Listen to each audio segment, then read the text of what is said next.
insight into what that looks like. And just to reiterate again, this is an updated noise ordinance, so we're looking at a comprehensive review and really essentially a new ordinance. So eventually what this looks like for the council is you'll have an ordinance that will be dramatically different, most likely, that you'll then have to make a decision on the extent to which you will or will not adopt. Of course, we'll try to identify decision points and hopefully have enough engagement that we know a lot of this is going to work in the community. But I just want to reiterate that this is coming forward as a complete overhaul of the noise ordinance. So it's kind of morphed into a big project, I guess. And what I want to share today is process, background, goals, kind of what we're doing, why we're doing it, community engagement overview, which this committee to know the steps we've taken to this point. We're not done with community engagement. We've done a lot, but we have some more to do. But we'll talk about some of the emerging topics. And I think that's important because that'll start to give you kind of a look at what are the points in the community that we don't have total agreement. There's a number of those. So there's some difficult decision points, perhaps, at the end of this process. So process, background, and goals. You can see the timeline there. PSC was assigned the updated noise ordinance in February. We spent most of that month just compiling data. I'll share some of that data today so you can understand what. You'll see what we saw. We've been working on public engagement since March. We've done a pretty comprehensive, I think, job with that. I'll share some information with you about the community engagement process. I will tell you that we're not done yet. We still have work to do. We made good progress at this point. Probably in the summer we start to look at evaluating and beginning to draft an ordinance. That's kind of putting the technical ordinance together. I think there's additional community engagement that occurs at that point, but that's kind of the timeline. And if everything stays on track, I'm cautiously optimistic that we can have this to you in September for consideration. That's really aggressive. We may not make that deadline, but that's the goal. We talked about maybe say in October, but we decided to stick with the original schedule. So we planned September back in February, and I think so far we're still on track for that. We're developing services, so late numbers, charts, graphs, things like that. We dig that kind of stuff. So you can see we're 43% done with the process at this point. We just conducted focus meetings last week. We've done engagement in a number of different ways, but we had 6 focus meetings last week, community type forums. And so we've got a little more to do, but we're beginning to move away from engagement into drafting principles or ordinance provisions associated with the noise ordinance. I'm sure that you 3 know this, but I wanted to share it anyways. The current noise ordinance, and that's an important starting point for the city. The current noise ordinance is based on a reasonableness clause. So you would violate the noise ordinance generally if you're producing noise that is unreasonable to a person of normal sensitivity. That's a very difficult subjective standard. And that, I will say, that is the one thing that has universal agreement, is that's a difficult ordinance. And that's from every aspect of the community, even to APD we've met with. So I think there's some complexity in the current ordinance. If you're deemed to be unreasonable, then this is currently the enforcement path that you would follow. So APD can issue citations to you based on a violation of the noise ordinance. I'm going to talk about how often they do that. We give some data on that in a second. The other route is the Noise Ordinance Appeals Board, which is a board that meets appointed by council. It includes some staff members as well. And again, somebody that's filing a complaint on the noise ordinance can present evidence to this board. Usually the person that's generating the noise is there too. It ends up being a very contentious format, I think. And after all that difficult decision making and work, the Noise Ordinance Appeals Board can issue a $50 citation. So that ends up being a lot of probably time and effort to get to probably an unsatisfying result for most people, I would say. Data. So one of the first things we did is we went and pulled APD call data. So the city of Asheville gets about 1,000 noise complaints per year. Some people think that's a lot. Some people think that's not a lot. It's interesting to hear the perception of that. But we pulled 7 years of data and got about 1,000 noise complaints a year. It's what you would expect it to be. Most of the noise complaints tend to be in the summers in between 9 p.m. and 5 a.m. So a lot of the volume picks up in those kind of later hours when it's warm, which makes sense because windows are open, the city's active, there's things that are happening. One thing that I want to say, I want you to be aware of is of those 7,000 noise complaints, APD's issued about 50 citations. So they rarely issue citations. Doesn't mean they're not doing their job. I actually have a lot of sympathy for APD because they've got to go out and apply this reasonable standard. So what they tend to do is just solve the problem. They go out and say, you turn your music down, and then they leave. So it doesn't mean they're not dealing with this. They just decide rather than issue formal citations, they're going to go try to solve the problem. Or another thing that happens a lot is they're busy, other things are happening. So by the time they arrive, the noise is gone. The noise producer's not producing the noise anymore. So what you end up seeing on the data is a lot of noise complaints are closed with problem solved or unable to locate suspect or noise producer. But we rarely write citations for noise. And I think when that becomes an issue for residents is when you have kind of chronic noise producers. So if you've got a venue or some place or an industry or something that's producing noise frequently, I think the neighbors get frustrated because they continue to call over and over and over. You get a different police officer that shows up, and again, they're just trying to solve the problem in the morning. So that's some of the frustration we found through the data. We've looked at other noise ordinances. I think that's an important step. There's, I think, 7 on this list. We tried to identify cities that are similar to Asheville, have similar economies, similar size, vibrant downtowns. So we did try to look at places that we thought were comparable. We've had other suggestions. We looked at other ordinances since this time, but all this is available online to the public. The one thing I'll say is Asheville's ordinance is about 20 years old, and it tends to look like other ordinances that are about 20 or 30 years old. And again, not saying that this is the direction the city should go, but more modern ordinances tend to have decibel readings, they tend to have more measurable criteria. So we look at ordinances that have been updated more recently, they're a lot more objective in nature.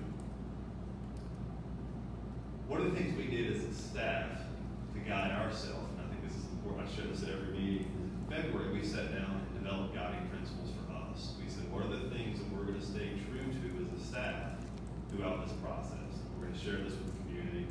I'm not going to read these, but number one is acknowledging that excessive noise can be a health hazard, particularly mental health hazard. So that's pretty well researched, pretty well documented. I think that the point that's difficult at times is what is excessive noise. You've got to make that determination.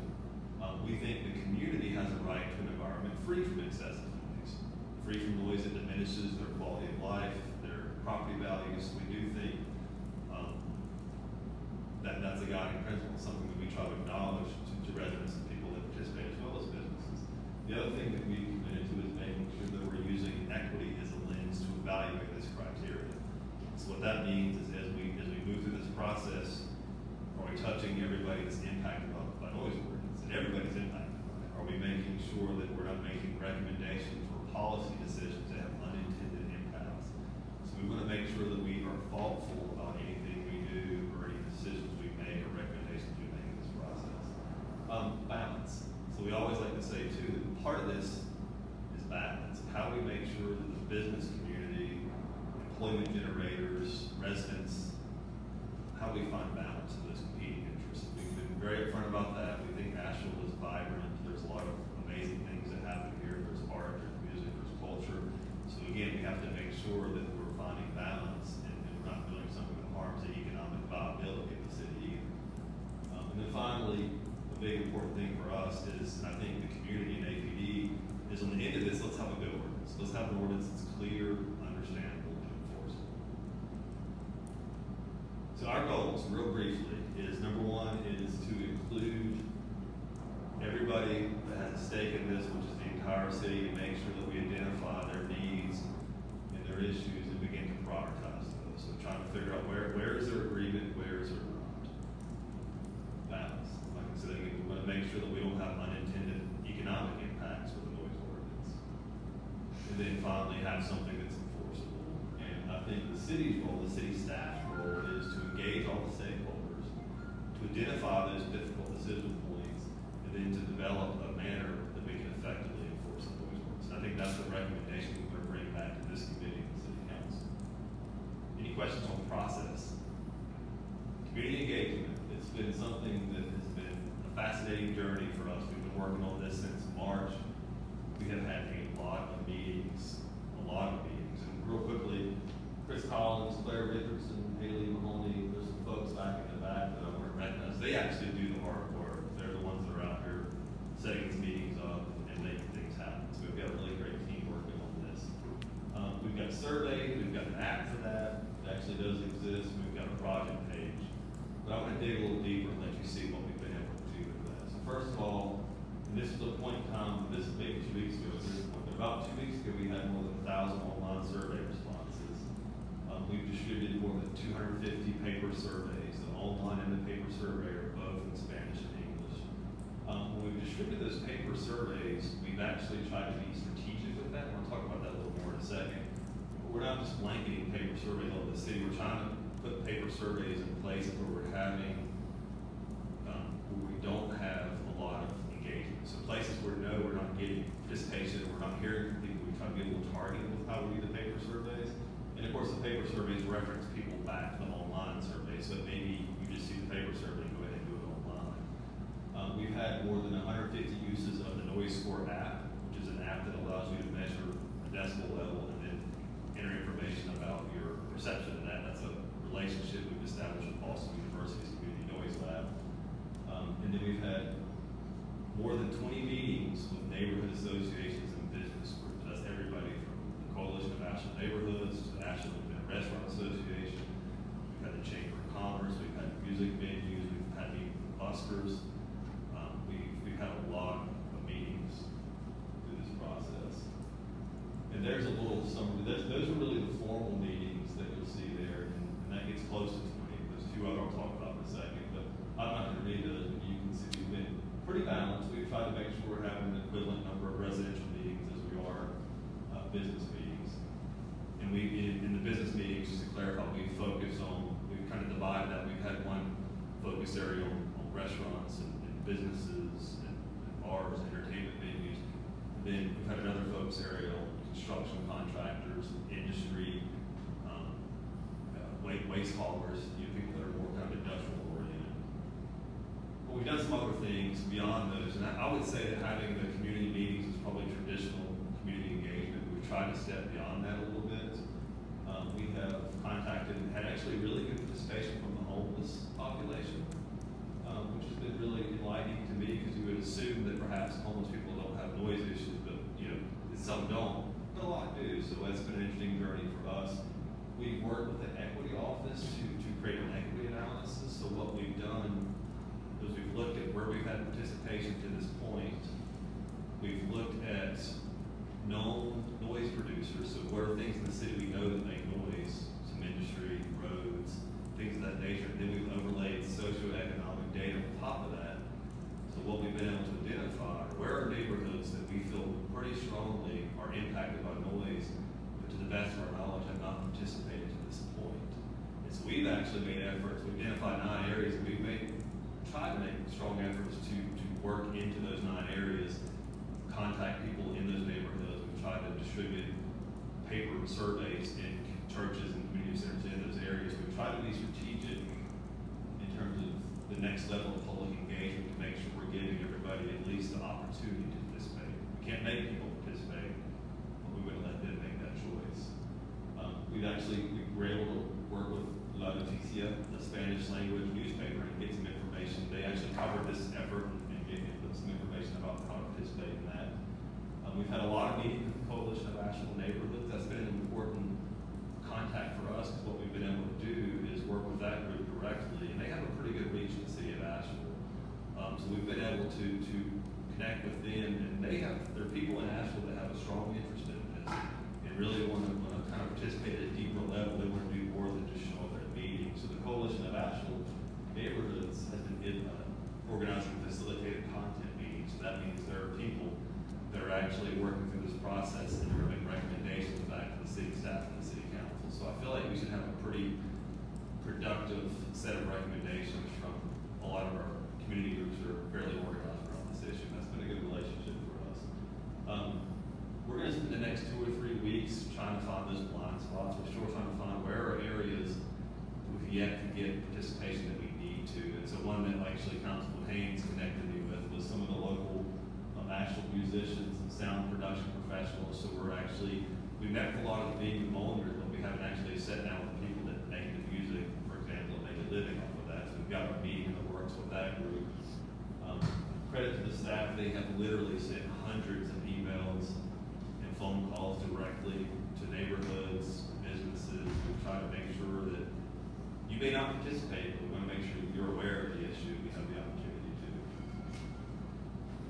So some of the emerging topics, things that we're beginning to see that to this point have come up through the engagement, doesn't mean these are the only topics, they're just the topics we've heard about the most.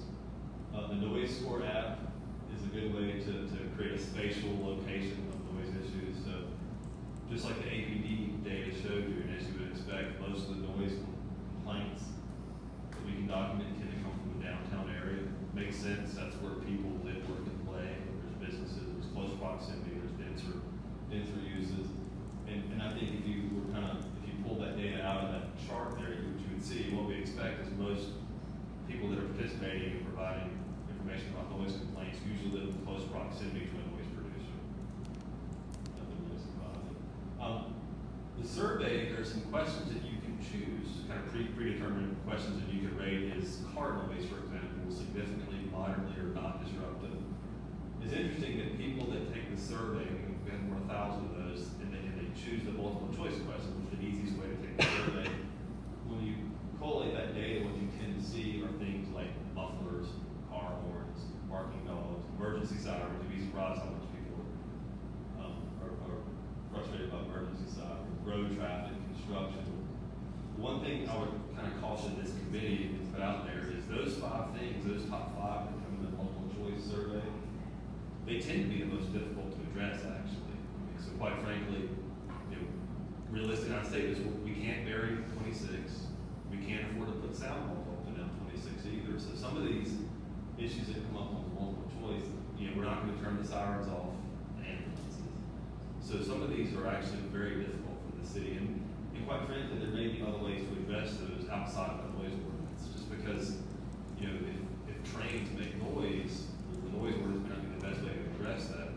There may be other ways working with quiet zones of the railroad companies. So we try to encourage people, just because the noise ordinance can't address it, doesn't mean it can't be addressed with another means or by another avenue. But when you get into conversations with people and you begin to get written feedback on the survey, so we actually touch people directly, then you begin to see what I think are some of the areas that the noise ordinance can address and what I think will be some of the difficult decision points for this council. Nuisance, dog barking, lawn equipment, noisy neighbors. Dogs that bark, neighbors go to work, leave the dog outside, it barks 8 hours, you work at home. And you're right beside the fence with the dog. Construction comes up a lot. Night construction at night, after hours work, things like that. Music over amplification. And I want to say about music, it's a complicated topic. There's a lot of people that fill out the survey and say we love music in Asheville. There's a lot of support for it. But there's also, comments we get about music that's over amplified, it's really loud, that's 1 o'clock in the morning, Tuesday, windows are open, they've got a DJ, it's extremely loud. So I do think there's a lot of feedback that tells us music amplification may be a discussion point we need to work through. Industrial institutional use and equipment, so that's HVAC equipment that runs 24/7. That's manufacturing facilities that have loud noise at times. And that's kind of a land use issue in a way, because those are examples where you have residential neighborhoods that are right beside industrial use on the property. So you have some inherent land use conflict that exists, and noise is part of that. I was surprised by this, that fireworks comes up a lot on the survey. So we hear a lot about fireworks, and I think primarily McCormick Field, and that's just, I guess, there has been an increase in the frequency and intensity of those fireworks over the years. And finally, everybody's favorite early morning trash pickup. That was a really interesting conversation. I learned a lot from the waste haulers. They actually started 2 in the morning, and this is a good example of why this is a difficult topic. They feel like if they don't start at that time, they can't provide the service, because they have to get in, get trash picked up. They need to do that before the city wakes up and kind of becomes alive. And so, to their credit, they actually try to plan routes based on where people are and where people aren't. So they try to program their early morning pickups in industrial areas and areas where we don't have a lot of people. But ultimately, they're trying to get in and out of downtown pretty early in the morning. So those are examples of where you've got service needs and demands that have some conflict with people's quality of life. And those will be difficult things to work through and make decisions on. So within those topic areas, what are people saying exactly?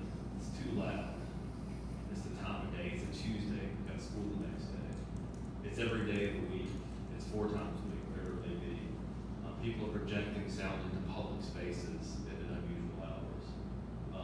Just the land use patterns, it matters if you're beside the bar, it's different than being 3 blocks away from the bar. So proximity to residential, sustained and constant sound. The HVAC equipment runs at 56 decibels 24 hours a day. Periodic intense sound. The trash, they drop the dumpster every other day at 5:30 in the morning. It's a loud bang. So those are the types of sounds that are generated by these types of uses that I think will be decision points need to be made on this noise ordinance.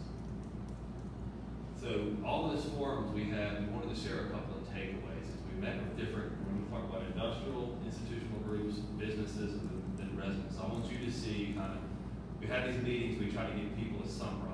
And tell us where you're at with the noise ordinance, industrial and institutional operators. We had more than 25 industrial and institutional and construction contractors participate in this forum. And their advice to us and to the city council is do not use a broad brush approach.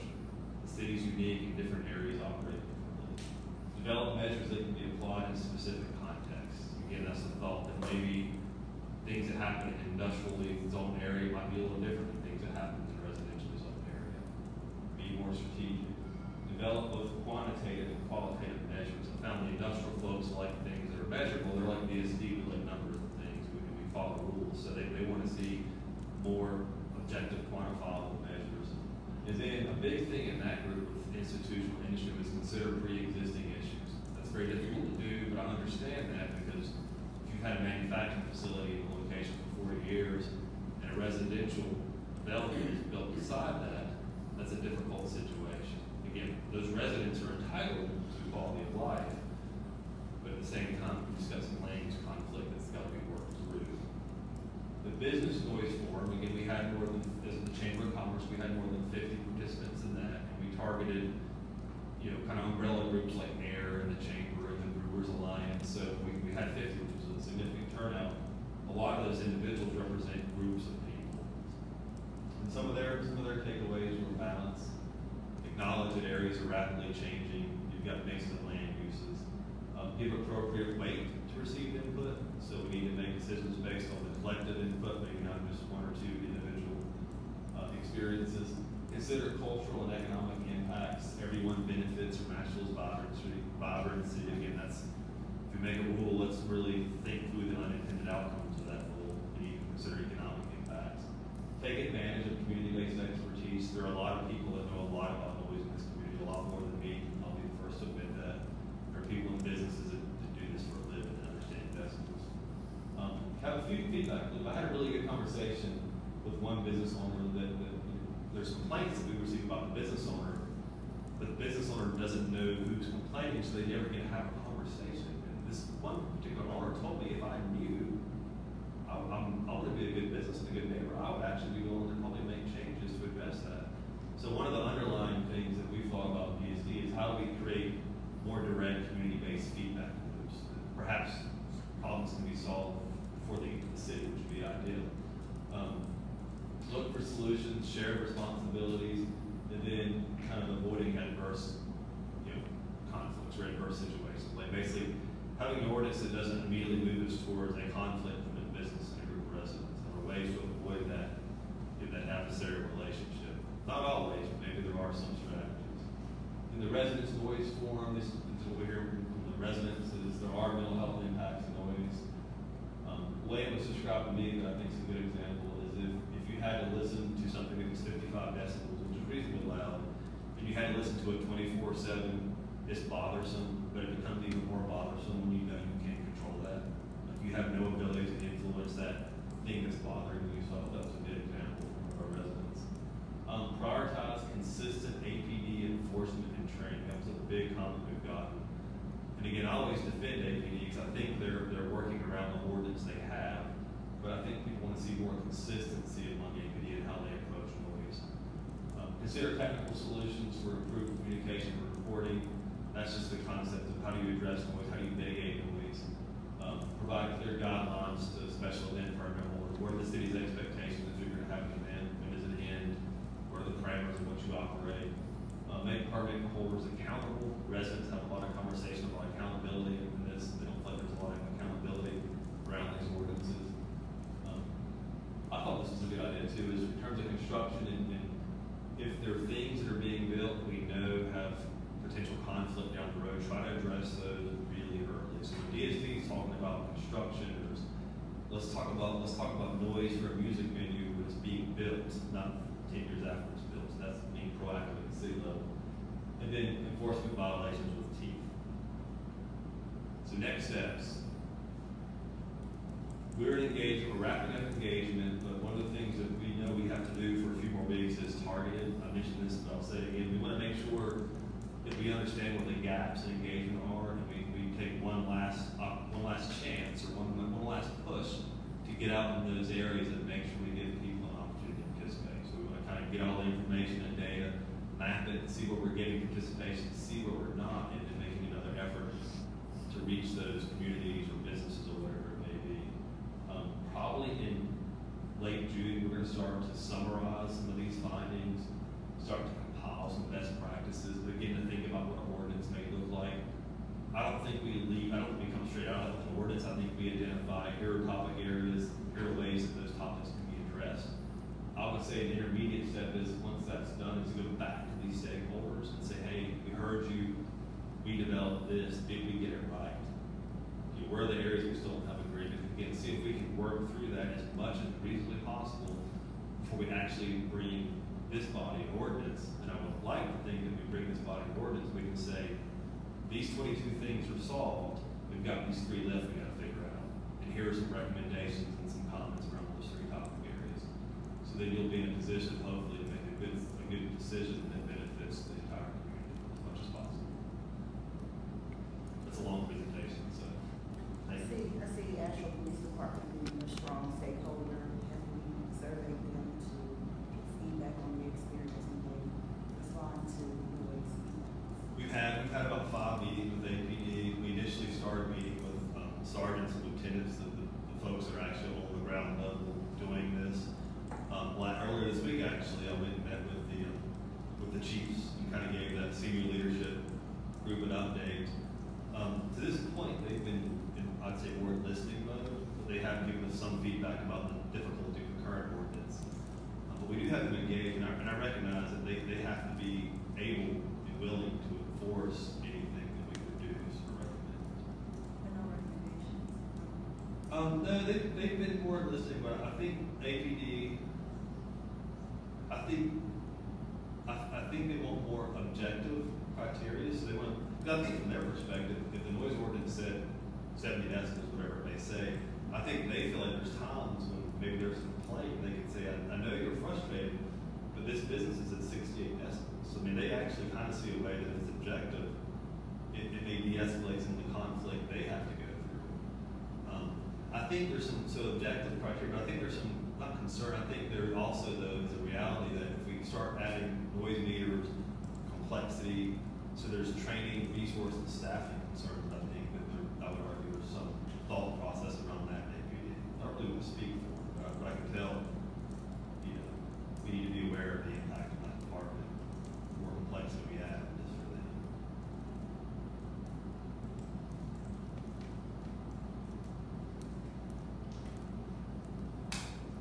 Thank you.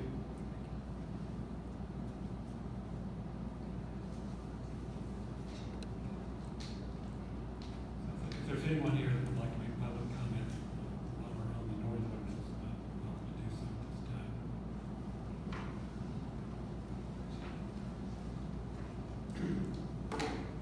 I hadn't planned to make any comments, but did raise some issues. Bottom line in a lot of this, my name is Mike Lewis. I live in Asheville. The bottom line in a lot of this is civility. We talk a lot about civility today. Think about your neighbors, taking them into consideration. We had some real problems. I live in Graceland Road, and we had some real problems on Woodville and Melrose until a few years ago. My neighbor, David Rogers, was pretty much involved in the current noise ordinance. And, it was 6 years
two of the last Fridays, about 5:15, here comes a big trash truck, and I haven't been able to identify who it's from, but I'll try to identify them and try to get in touch with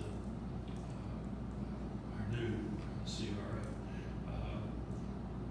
There are some things that are just annoying. I complained to city council about 3 weeks ago about the heavy dump trucks coming by my house, and literally about every 5 to 10 minutes, one was coming by, and I got behind one on Maryland one day and followed it.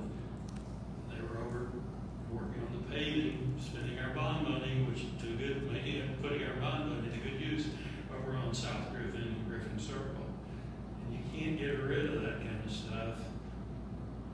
But it would be nice if the city, when we pass this ordinance, would say, look, see if you can work out a way that you don't use the same route all the time. But noise is an issue. I think Ben has done a masterful job of outlining the issues and the stakeholders. I hope that we can get an enforceable ordinance, and I think that's probably going to be arming the police force with DB meters. And then we've got the obligation to keep the DB meters calibrated so that we don't end up with the same problem we had with the radar guns a few years ago, that we can't enforce anything because our instruments are out of calibration.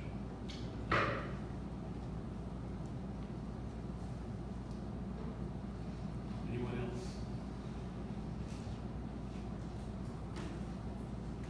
Good afternoon, Kim Roney. I just want to share an experience, and I also took the survey. As a pedestrian, I walk and bike. Yesterday on my way home from the multimodal meeting, a truck just revved the engine right in front of my face.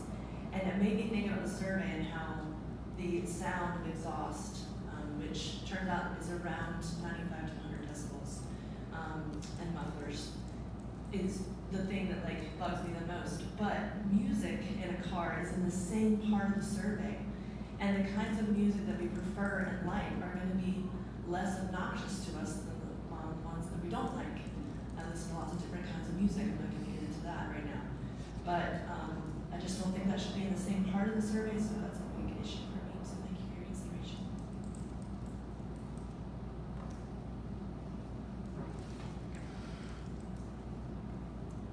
All right, if there's no one else, we'll move on. New business, proposed public street name change, most southern portion of Park Avenue North to Parkview Way. Thank you, Mr. Chair, council members. My name is Stuart Rohrbaugh. I'm a land planner employed by the city of Asheville. I work with the Development Services Department. I'm here on behalf of my director, Mr. Ben Woody, to present some proposed street name changes. On 3 of them, I'm only going to be asking for action on 2 of them. The first one I was going to present is Park Avenue North. Inside your package, you'll see a map. It shows basically we had one street named Park Avenue North. In the 1970s, DOT built the Hayward Road Bridge and split that street into 2 different segments. The most southern section had 2 structures on it. Now there are no addressable structures on that section. So the timing is right to request a street name change because it would not affect any of those property owners. Staff worked with the adjoining property owners in the community. They proposed a street name, Artful Way. It is a public street, and as a public street, requires a resolution be passed by city council. It does require a public hearing, have to advertise with the open meeting laws. Notices must be posted on the property and published in the newspaper, and then individual mail notices to the individual property owners. Not had a lot of feedback from these property owners in regards to the street renaming. The benefit of changing the duplicated street names to eliminate the possibility of confusion during emergency response. So here to ask for a motion to change the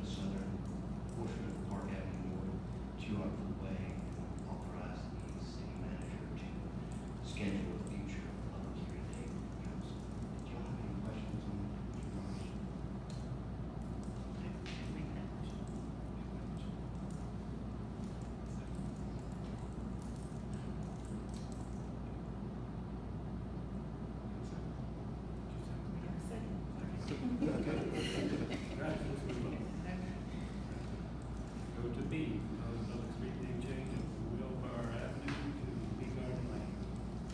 Thank you. The Lee Walker Heights property was rezoned to allow for a complete redevelopment of the property. The developer requested early on in the process to name the newly created street, the newly to be constructed street, Lee Garden Lane.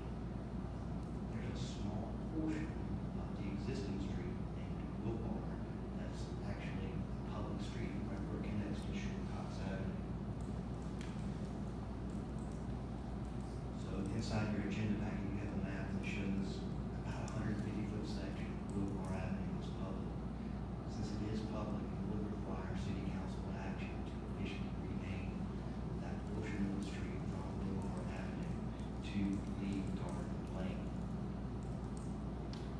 Timing is right on this one as well because the existing structures are there and no longer occupied. Demolition is slated later this summer, and so no structures would be reassigned a new street address until the new development be constructed. So asking for city council to consider changing the street name of Wilbar Avenue to Lee Garden Lane and authorize the city manager to schedule a future public hearing. Any questions on this one? I would make that motion. I have a comment and a concern, because I've been seeing on social media, the past residents of the Lee Walker Heights neighborhood, they have T-shirts with Wilbur Avenue and Lee Walker Heights, just as a way to honor Lee Walker Heights. So I was just wondering, within this process, do we survey that community, even though they're no longer there? I think there is a plan for them to return. And the reason why I bring this up, to survey them, because some changes like this can add to some type of anxiety about them returning to that community, because I think there is some anxiety around that plan. So, number one question is surveying the community, part of this process. And number two, is there any way that we could possibly have conversations with the housing authority about some unintended anxiety or consequence behind that name change? Glad you brought that up. I definitely work towards that. I can't speak firsthand in regards to the feedback from the community. The developer of the property could probably best answer, but I'm hearing this through hearsay. One of the coordinators, Tara Murphy, told me through the housing meetings many years ago, was one of the residents that actually proposed this new street name, Lee Garden Lane. So for about 3 years, all of the development plans had proposed that name, Lee Garden Lane. But I'll for sure find out more information in regards. So, Shanique, would you suggest, I mean, I'm just trying to figure out, like, to give staff guidance, what do you think, getting hold of, is it? Yes, Housing I make a motion authority to, or the people who? yeah, I make a motion to, hold, this consideration until we, make proper connections with stakeholders around the nation. So, withdraw my motion.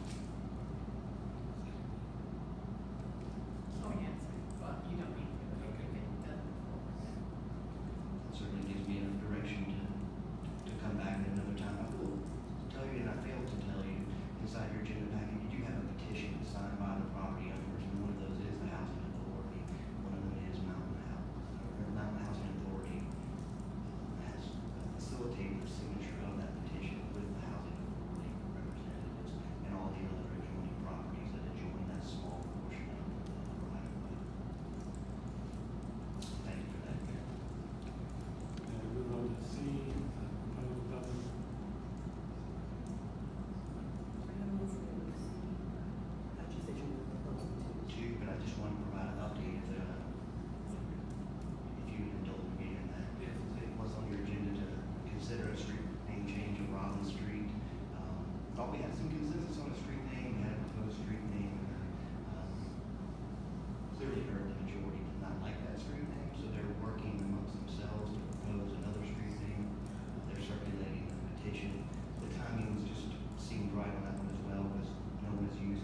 the importance of that report, as someone who worked with APD to create the versions of that report that came to this committee several times.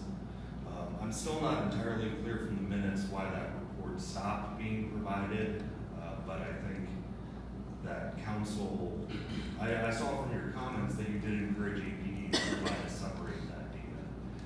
The open data is great, but I can't just go on there and make a report out of it. It's important to get APD's perspective on that data, and it's important for APD to be looking and discussing that data internally as well. So I thank council for encouraging APD and staff to continue that process. However, I feel that we already have a report, so I don't think we need to create something new. I think we should just start doing what we're doing to decide what was included in that report. That ended after a few meetings. That hasn't happened quite.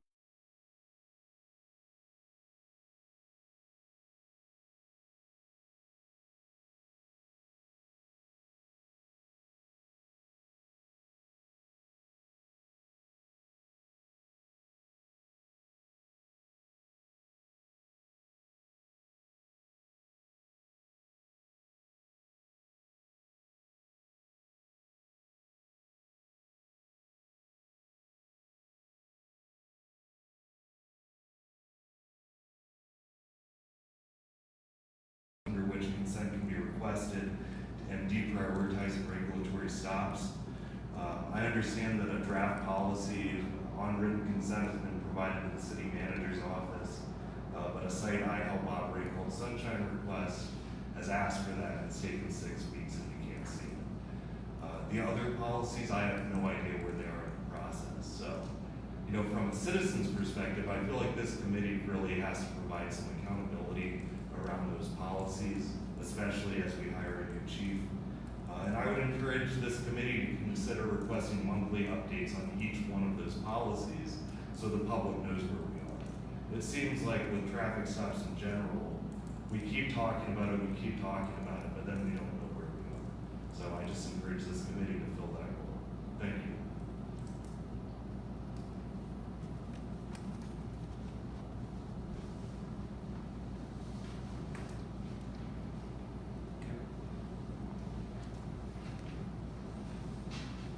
That's why I came here today as well. As my name is Kimberly, I wanted to ask to support the recommendations from Sunshine Request. It has been over a year since we've been waiting to see these policies come into the light, and that's too long, especially while we're waiting for our police chief and while we're seeing increases in the APD budget. Thank you.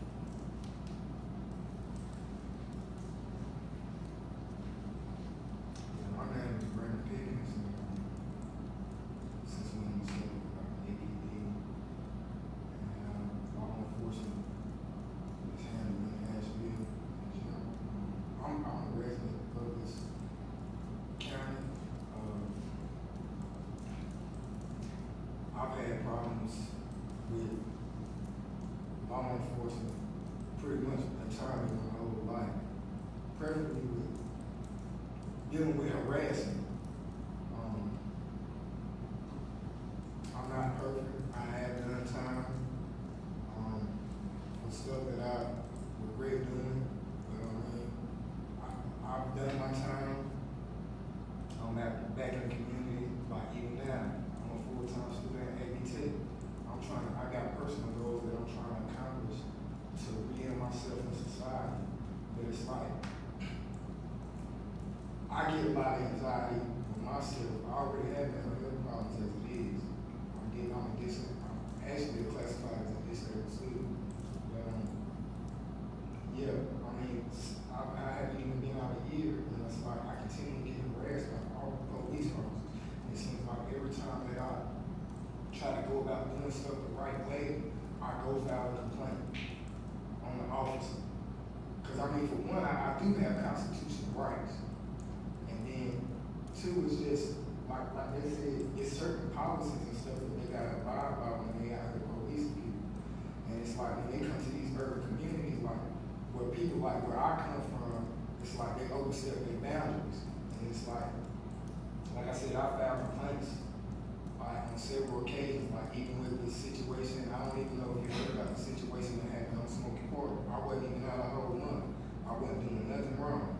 The ticket that he said he was his reason for pulling me over, it got dismissed in court. They found that I didn't even do nothing for him to pull me over in the first place, and he held me over there for 4 hours, literally tore up my car and took me and my cousin in the bathroom and strip searched us for nothing. You know what I'm saying? It's like I keep going through this, and when we initially had filed the complaint with the sheriff's department, and they didn't do nothing about it. That's why we went to the media about it and got lawyers involved. And it's like they run around here like cowboys doing all this stuff in these urban communities, and it puts, cause like I'm an example. At an early age, I was victimized to the justice system because of these practices. You know what I'm saying?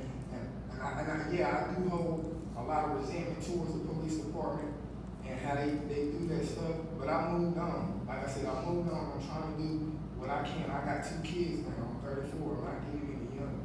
So I mean, I'm just trying to do what I can to be a positive role model to my kids. But it just frustrates me. And just to have to be out here and have to continue to deal with this. It's an officer named Zeta. He didn't even blue light me or nothing. My car was literally parked in the parking lot at Green's, and he ran up on me and pulled his gun out on me to arrest me for a DWLR. I mean, I went and turned myself in at the county jail over worse charges than that. So what kind of threat do I impose on you for arrest on a DWLR that makes you want to pull your gun out? I recently filed a complaint on about that, and I'm waiting to see what they're gonna do about it, because I quoted policy and everything. But I mean, I think it just needs something to be done with how they interact with individuals that are residents in urban communities here in Buncombe County, because the way they go around. Because, like I said, I lived it. I grew up, these are the communities that I come from. So, I mean, you get these officers that don't even really know what's going on. They're not really trying to talk to people and see how things are going on in these type of environments. And they make these split decisions based on like their training and stuff. And they just go about doing stuff the wrong way. And then it just creates distrust from the community. Because I'm not only speaking for myself personally, I'm speaking for everybody in these communities. So I mean, I just think that it needs to be taken into consideration, and that's all I gotta say. Thank you. Anyone else?